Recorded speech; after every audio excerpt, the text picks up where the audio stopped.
is the Mystery Hour that you are watching. We've just had a great interview with Lisa Curry, stand-up comedian, and we thought if we're going to have her here, she needs to do stand-up as well, and we're delighted to have her do it.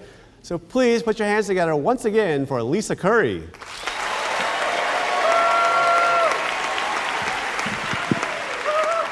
What's up? Hey.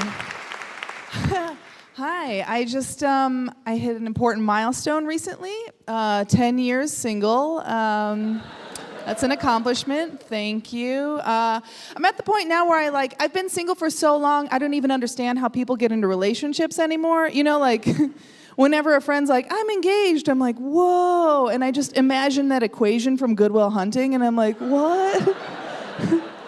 Like, you bought him a sweater one time, and now he wants to spend the rest of his life with you? Like, what? The math is bad on that. That doesn't make sense. I'm on the road a lot, so I eat dinner by myself a lot, which is fine. I like it. I don't mind it. But what I do mind is if I'm somewhere having dinner by myself, and there's an extra chair, inevitably some happy couple comes up, and they're like, hey, we see you're not using that chair. You mind if we take it? You're never going to use that chair. You know it. And I'm like, oh, my God. Like, leave my chair. You know, that chair is like a life jacket on a plane. I know I'm never going to use it, but I want to think it can save me. So you could just leave it for me. I haven't been in a relationship in 10 years, but I have had friends with benefits. We all do that. That's fun, right? That's when, that's when you sleep with somebody you already know and trust, and then you accidentally fall in love and have your heart ripped out of your chest. What? You guys...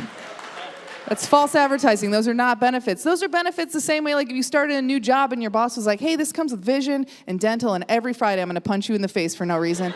Like, why would you do that to me? It seems like an unnecessarily cruel thing to do. It's awful. Dating's weird. Like when you first start dating somebody and you know you want to say I love you to them, but you know it's not cool yet. You know, like you know you love them. So you say other things like instead of I love you to try to dip your toe in the water. You know, when you're like, I just really like you, you know, or I just want to tear your face open and eat your insides.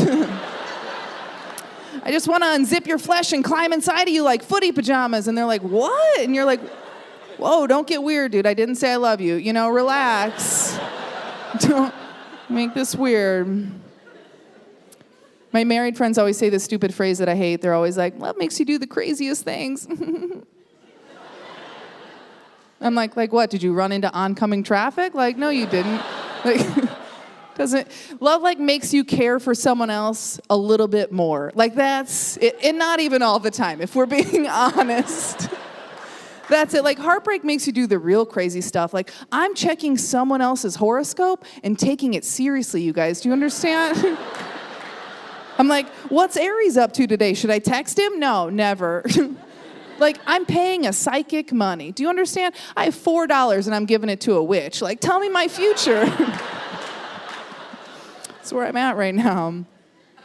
Like, heartbreak made a NASA astronaut put on a diaper and drive across the country to murder another woman. Do you guys remember this story, Lisa Nowak?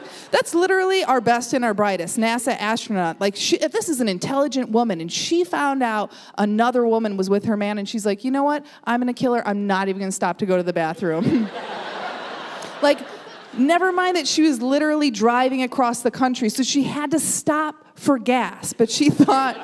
if this shaves 5 minutes off of that woman's life, I'll do it. And I was like, relatable.